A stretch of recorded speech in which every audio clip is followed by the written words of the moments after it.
Can you just describe the mindset going into those 4th-and-1 plays where you get the stop? And I think Debo came in and kind of cleaned it up on the tackles there. What can you just say about the way he plays when it matters the most?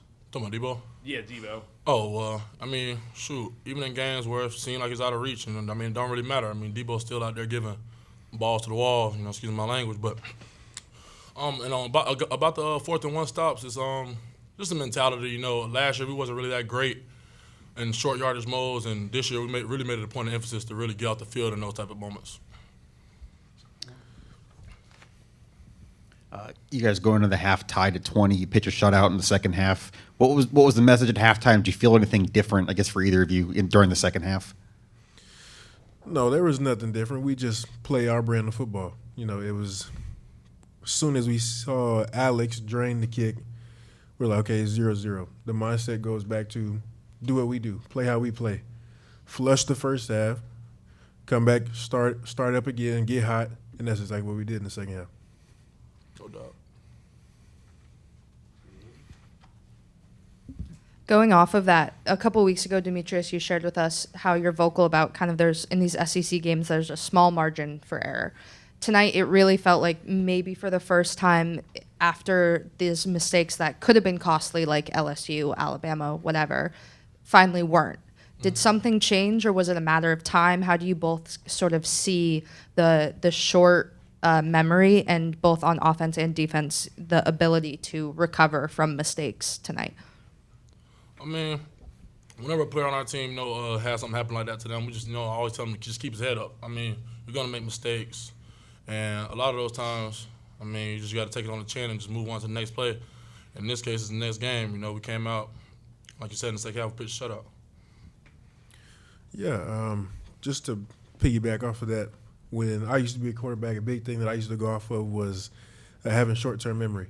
You come back, throw an interception, you fumble the ball, you got to get that play out of your mind, because if you let it dwell, your game is going to plummet. You'll be fixated on such a pass, like, I shouldn't have thrown that, when you have 3 more quarters left to play. You have a whole another half to play. So it's just going, again, I know I beat a dead horse, but it's going back to playing how we play football. He said it on the video, Coach Beamer, he says it to us every day. Be who we are. We know who we are. They didn't, and we put that on display tonight. For both you guys to see your offense finally explode the way it did, especially in that second half, with Lenoris and Rocket and everyone, what kind of juice does that give you as a defense to go out there every drive? Man, we talk about it every week. Complementary football, man. Offense, defense, special teams. And when we put it all together like we did tonight, great things always going to happen.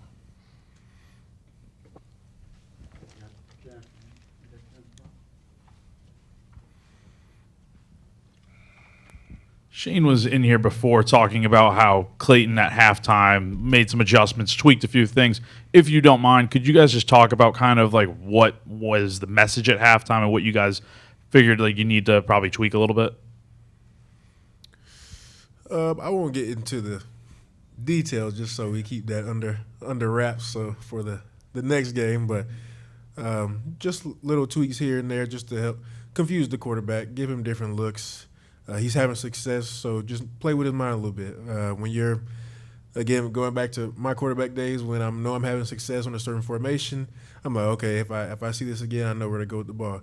So we kind of played off that a little bit. Let him see one thing, come back real quick, and then it's a totally different, coverage or a totally different blitz. That's kind of what the message was.